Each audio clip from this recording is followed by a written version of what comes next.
ओम नमः शिवाय। हर हर महादेव। जय श्री कृष्ण। राधे राधे दोस्तों। रोहिणी व्रत का पर्व जैन समुदाय के लोगों में हर साल बहुत ही हर्षोल्लास के साथ मनाया जाता है। यह व्रत इस बार 25 दिसंबर दिन सोमवार को पड़ रहा है, यानी आज के दिन, जो कि साल 2023 का आखिरी व्रत है। रोहिणी व्रत रोहिणी नक्षत्र के दिन मनाया जाता है, इसलिए इस व्रत को रोहिणी व्रत कहते हैं। ज्योतिष शास्त्र में 27 नक्षत्र बताए गए हैं। इनमें एक नक्षत्र रोहिणी भी है। ये नक्षत्र हर महीने के 27वें दिन पड़ता है। रोहिणी व्रत सौभाग्य का सूचक माना जाता है। मुख्य रूप से यह व्रत महिलाएं अपने सुहाग की लंबी उम्र के लिए रखती हैं। नमस्कार दोस्तों, बातें ज्ञान की YouTube चैनल में आपका स्वागत है।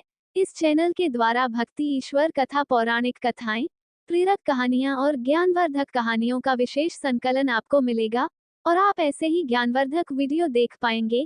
कृपया चैनल को सब्सक्राइब करें, वीडियो को शेयर करें और अपना बहुमूल्य साथ बनाए रखें। धन्यवाद दोस्तों। जय श्री कृष्णा। राधे राधे।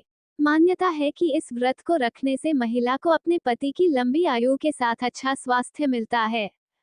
साथ ही यह व्रत कर्म विकार को दूर कर कर्म बंधन से छुटकारा दिलाता है। बता दें कि इस व्रत को पुरुष और महिला दोनों के द्वारा किया जाता है। हालांकि ऐसा माना गया है कि रोहिणी व्रत महिलाओं को अनिवार्य रूप से करना चाहिए। रोहिणी व्रत का पारण रोहिणी नक्षत्र के समाप्त होने और मार्गशीर्ष नक्षत्र के शुरू होने पर किया जाता है।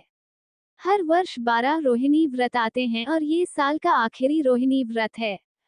ऐसी मान्यता है कि रोहिणी व्रत का पालन लगातार 3, 5 या 7 वर्षों में पूरा किया जाता है। अगर इस व्रत के लिए उचित अवधि की बात करें तो यह अवधि 5 साल 5 माह की है। इस व्रत का समापन उद्यापन के द्वारा ही किया जाना चाहिए, क्योंकि बिना उद्यापन के अधूरा माना जाता है। जो लोग रोहिणी व्रत करने वाले हैं उनको सबसे पहले ब्रह्म मुहूर्त में उठकर घर की सफाई करनी चाहिए।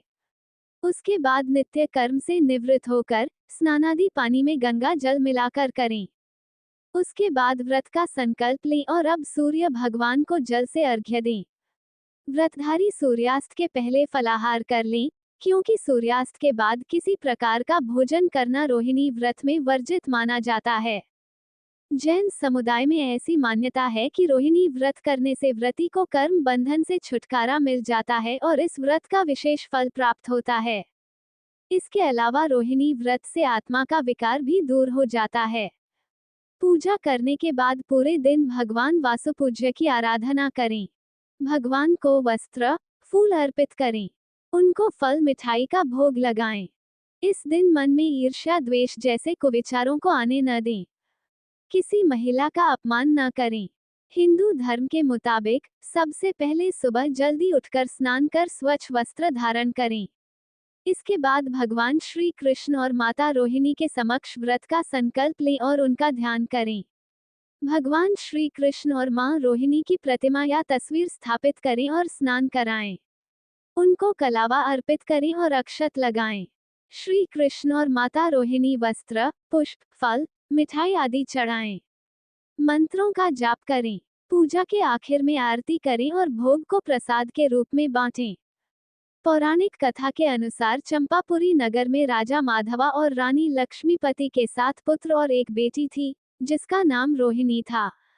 रोहिणी का विवाह हस्तिनापुर के राजा अशोक से हुआ।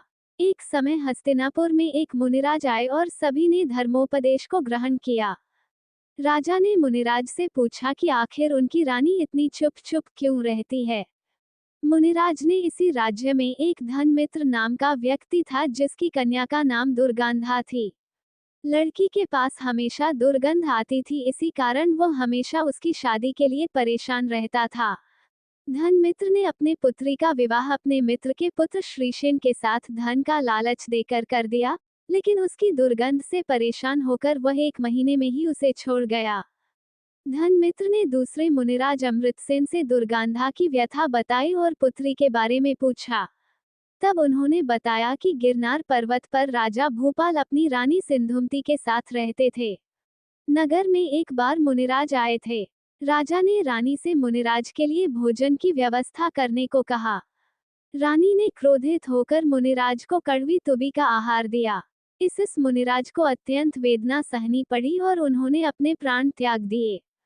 मुनिराज की मृत्यु के बाद परिणाम रानी को कोढ़ हो गया और उसने प्राण त्याग दिए। दुखों को झेलने के बाद उसने पशु योनि में और फिर तेरे घर दुर्गंधा कन्या के रूप में जन्म लिया।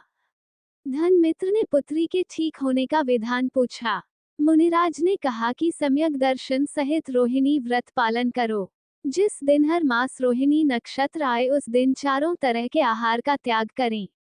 साथ ही श्री जिन चैत्यालय में जाकर धर्म ध्यान समेत 16 प्रहर व्यतीत करें। इस तरह ये व्रत 5 साल तक करें। मुनिराज के कहे अनुसार दुर्गंधा ने श्रद्धापूर्वक व्रत किया और मरणोपरांत स्वर्ग में प्रथम देवी हुई और अशोक की रानी बनी। ऐसे ही जो व्यक्ति पूरी श्रद्धा के साथ यह व्रत करेगा उसे सभी सुखों की प्राप्ति होगी।